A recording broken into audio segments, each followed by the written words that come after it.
Užknisa, blėt, mane tos visos kalėdos. Blėt, koks debilas ūsus kliuvai prisiuvo. Nu, zdarov, kaimietį. Tai sakyk, kur gyveni, dovanų atvešiu. Nevažiuok pas mane. Kaip tai nevažiuok? Pas visus važiuoju. Žinau, bet nevažiuok. Sakau, sakyk adresą, atvažiuoju.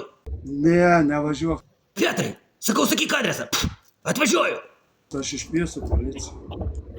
Policija, seniui, besmegeniui, tai yra šalčiui. Iš karto iškviečiu policiją. Man nesvarbu. Taigi aš su gerais kėslais pas tave. Nesvarbu, aš iškviesiu policiją. Petrai, taigi kalėdos, aš turiu tau dovanų. Veš kažkam kitam, bet pas mane negalima važiuoti. Aš iš karto iškviesiu policiją. Nu koks negalimas, taigi dovanų tau vežu.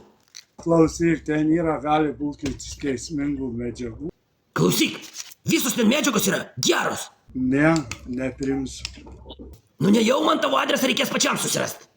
Policiją iškviesiu ir viskas. Dujom nupaukšo. Ir viskas. Tu ką, blėt, rimtai? Kokiom dar dujom? Oi.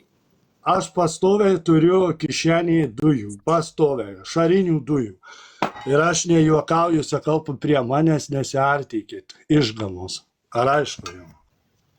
Klausyk, Petrai, senis šaltis nėra išgama.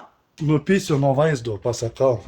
Nejau tu nieko namo neįsileidi. Ką pas tave nieks negali važiuot? Sakau, va šitie žmonės, Vartūras, Andželika, Liena, jie gali laisvai važiuoti, jiem nieko nebus. O, tai kiti jie eis pas mane. O jas, geriau net nenorėtų.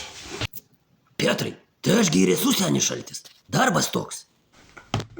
Na, karo, pizdės.